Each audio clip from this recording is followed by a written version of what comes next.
Dear Patriots, before the news starts, please subscribe to our patriotic channel by clicking the subscribe button. Give us a thumbs up to this video. Don't forget to leave your opinion below in the comments section. Share the news on Facebook and Twitter so your friends see it. Thank you. Wikileaks publishes extremely incriminating evidence about the death of Justice Scalia. Democrats want it buried. WikiLeaks has some extremely incriminating evidence about the death of Justice Scalia, and the suspicious death has ties to Hillary Clinton and other Democrats. Despite Scalia being known for his unhealthy lifestyle, after his death last year, there was a damaging collection of foul play. Hillary cannot continue with all this deceit, and we cannot let her get away with her rotten crimes any longer. Reported by thewhiner. A former DC homicide commander, William Ritchie, raised some illogical questions. Although the man was exceedingly unhealthy, conspiracy theorists were quick to suspect foul play. Here's what you need to know, and it could end Clinton forever. Even the ranch owner, who found Scalia dead, had suspicions about the man's sudden death. We discovered the judge in bed, a pillow over his head. His bedclothes were unwrinkled, John Poindexter, the ranch owner, told reporters. He added that Scalia was lying very restfully. It looked like he had not quite awakened from a nap. Now WikiLeaks, which has been exposing the Democrats with the help of Russia in recent months, revealed an email Justice Scalia received just 3 days before he suddenly died in his sleep.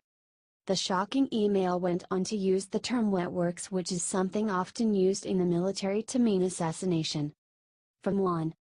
As a former homicide commander, I am stunned that no autopsy was ordered for Justice Scalia, William Ritchie, former head of criminal investigations for DC Police, wrote in a Facebook post. You have a Supreme Court justice who died, not in attendance of a physician, Ritchie continued. You have a non-homicide trained U.S. Marshal tell the Justice of Peace that no foul play was observed. You have a Justice of the Peace pronounce death while not being on the scene and without any medical training, opining that the Justice died of a heart attack. What medical proof exists of a myocardial infarction? Why not a cerebral hemorrhage? Those who dare go against the Soros/Obama/Clinton agenda often mysteriously and suddenly die. No autopsy says it was not a natural death. An autopsy should have been done. He wasn't that old, and the circumstances alone would have warranted one. How convenient that he was cremated. Even the Washington Post reported, 2 days after Supreme Court Justice Antonin Scalia died suddenly in remote West Texas, a former DC homicide commander is raising questions about how the death was handled by local and federal authorities. Watch the video now to learn why this means the end of the Clinton campaign. Then share it with your friends. Do you think this conservative justice's death could have been foul play?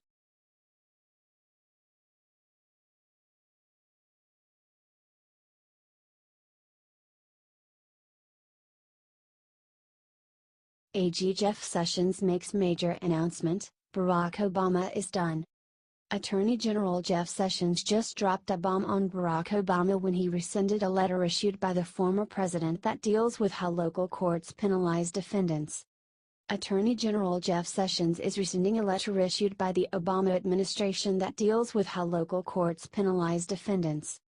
Arguing it was an act of federal overreach, the White House's top prosecutor is repealing an Obama-era Justice Department letter that called on chief judges and court administrators in every state to refrain from giving poor defendants expensive fees and fines, according to the Washington Post. Sessions, in a prepared statement, explained he was doing away with the long-standing abuse of issuing rules by simply publishing a letter or posting a web page.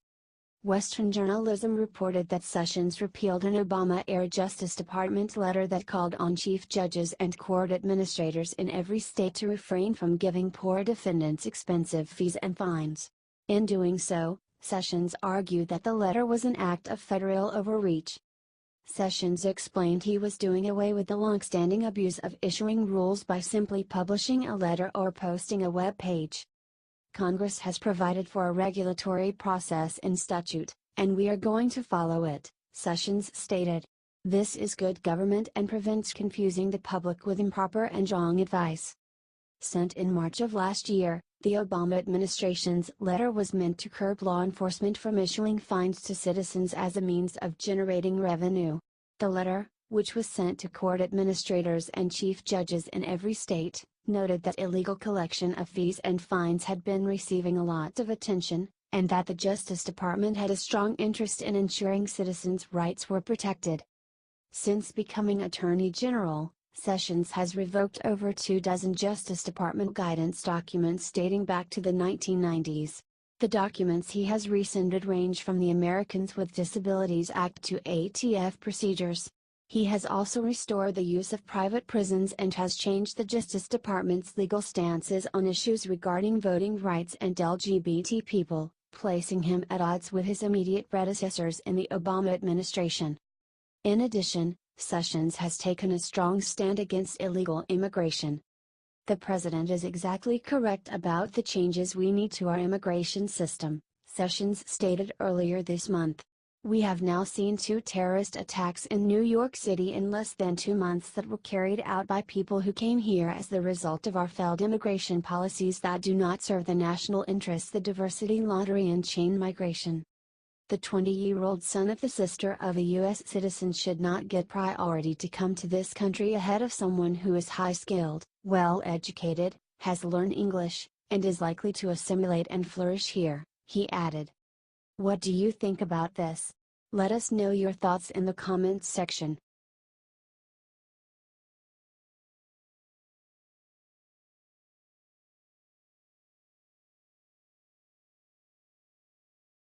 Bernie Sanders busted for illegally coordinating with foreign nationals. Socialist Party assisting socialist. The Federal Election Commission, FEC, fined Bernie Sanders' presidential campaign $14,500 for accepting illegal in-kind foreign contributions from the Australian Labor Party, ALP, during the 2016 elections. The ruling stems from a February 2016, conservative activist group Project Veritas video showing Australian nationals working for the Sanders campaign on the dime of the Australian taxpayer-funded ALP. Republican and former New Hampshire House Speaker William O'Brien filed a complaint with the FEC shortly after Project Veritas made the footage public, alleging the ALP had made prohibited foreign contributions to the Sanders campaign, according to MR. The FEC levied the fine against the Sanders campaign in a February 2016 issued conciliation agreement. The ALP contacted the Sanders campaign according to the FEC and asked permission to allow Australian nationals to be inserted into the campaign as volunteers. The Sanders campaign accepted the ALP's request, despite knowing the ALP would be paying Australians a daily stipend in addition to covering the cost of their flights to the United States. While volunteering with the Sanders campaign, the Australians engaged in political activities including encouraging voter attendance at campaign events, recruiting volunteers, canvassing with volunteers, and planning events, according to the FEC. The Sanders campaign treated the ALP delegates no differently from any other campaign out-of-town volunteers and was aware that they were receiving a stipend from the ALP, the FEC added. The ALP spent $16,140 for the Australians' flights to the United States and $8,282 for their daily stipends. The FEC determined that amounted to a $24,422 prohibited in-kind foreign contribution the Sanders campaign accepted from the ALP. A Sanders spokesperson said in a statement to MR that the campaign doesn't think it broke any rules. During the course of the campaign, thousands and thousands of young people from every state and many other countries volunteered. Among them were 7 Australian young people who were receiving a modest stipend and airfare from the Australian Labor Party so they could learn about American politics, the spokesperson said. The folks on the campaign managing volunteers did not believe the stipend disqualified them from being volunteers. In order to avoid a long and expensive fight with the FEC over the technical status of these young people, the campaign agreed to pay the FEC a small settlement but did not agree that it broke any rules, the Sanders spokesperson added. O'Brien told MR Tuesday he was disappointed the FEC did not make a connection between ALP and the Australian government. "I'm disappointed that it's not comprehensive," O'Brien said of the FEC's ruling. It doesn't go into the Australian government funding. And I'm disappointed that it doesn't go with greater specificity into the actual things that they were doing. I'm disappointed that they didn't go to what was the effect on the campaign. It's basically the Australian government using the conduit of a socialist party to assist the socialist candidate in the United States, O'Brien said. The FEC's ruling against the Sanders campaign follows the February 16 indictment of 13 Russian nationals who interfered in the 2016 election in support of Sanders and then-candidate Donald Trump. Sanders denied his campaign received support from Russians during an interview last week with Vermont Public Radio. They were supporting my campaign, no. They were attacking Hillary Clinton's campaign and using my supporters against Hillary Clinton, Sanders said.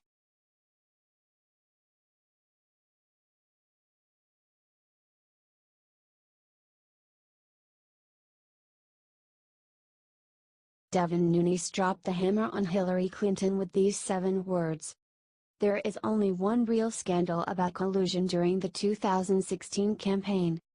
And it has nothing to do with Donald Trump. During an interview on Fox News Channel, Devin Nunes dropped the hammer on Hillary Clinton with 7 words. Nunes appeared on Hannity to discuss the recent developments in the Russia investigation. He was responding to the Democrats' political memo, which ended up being nothing more than talking points designed to distract from the real scandal, the fact that the FBI used a fake news dossier paid for by the Clinton campaign to spy on the Trump campaign.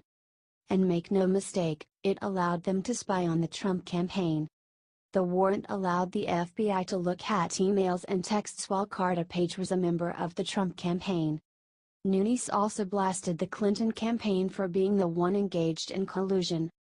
They paid money that was funneled to a foreign spy who put together a hoax dossier in order to swing the election. But more worrisome for Clinton was when Nunes declared that, it's clear collusion and no one is investigating it.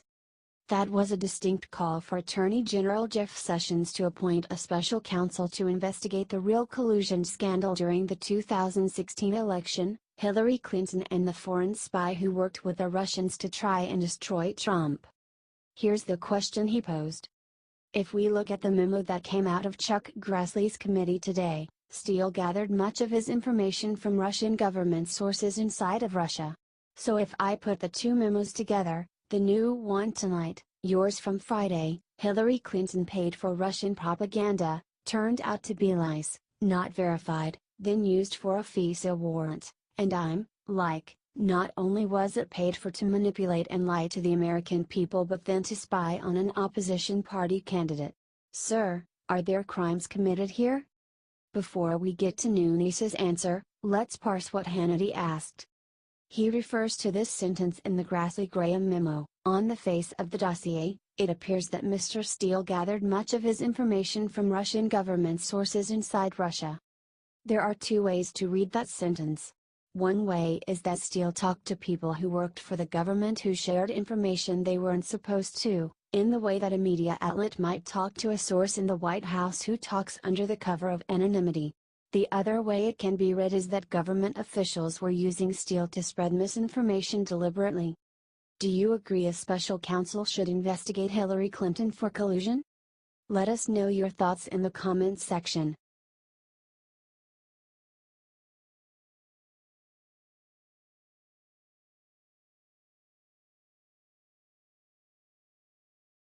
Justice Department refuses to release Mueller's budget proposal for special counsel office. Judicial Watch today announced that Justice Department refuses to release the proposed budget of Robert Mueller's special counsel office. Judicial Watch is seeking the information through a Freedom of Information Act, FOIA, lawsuit. Judicial Watch sought the copy of the budget prepared or submitted by special counsel Robert Mueller. But, on Friday, January 19, the Justice Department notified Judicial Watch that it refuses to turn over documents, stating, 7 pages were located that contain records responsive to your request. We have determined that this material should be withheld in full because it is protected from disclosure under the FOIA. The Justice Department asserts the Mueller budget information cannot be released because its release could interfere with law enforcement proceedings and the material is protected from disclosure by the deliberative process privilege. Judicial Watch filed a FOIA lawsuit against the DOJ on October 5, 2017, after it failed to respond to a July 10, 2017, request. Judicial Watch v. U.S. Department of Justice, Number 1:17 CV02079. Judicial Watch is seeking a copy of the budget prepared and submitted by Robert S. Mueller III or his staff. A copy of all guidance memoranda and communications by which the Justice Management Division will review the Special Counsel's Office's statement of expenditures. A copy of each document scoping, regulating, or governing the Special Counsel's Office appointed under the leadership of Mueller III. The Justice Department has thus far ignored Judicial Watch's requests for documents about its management of the Mueller operation. The Justice Department also sent Judicial Watch a copy of a previously published document showing expenditures by the Special Counsel's Office from May 17, 2017, to September 30, 2017. The total was $3,213,695, nearly $1 million per month. On July 7, 2017, The Washington Post reported that Special Counsel Mueller submitted a proposed budget to the Justice Department, but officials declined to make the document public and committed only to releasing reports of the team's expenditures every 6 months. Judicial Watch is pursuing numerous additional FOIA lawsuits related to the surveillance, unmasking, and illegal leaking targeting President Trump and his associates during the FBI's investigation of potential Russian involvement in the 2016 presidential election. Special Counsel Mueller's operation is not above the law. The American people have a right to know how much taxpayer money is planned for his massive investigation, said Judicial Watch President Tom Fitton. No one else in D.C. seems to be providing oversight of the Mueller operation. So once again it is up to the citizens group Judicial Watch to fight for accountability.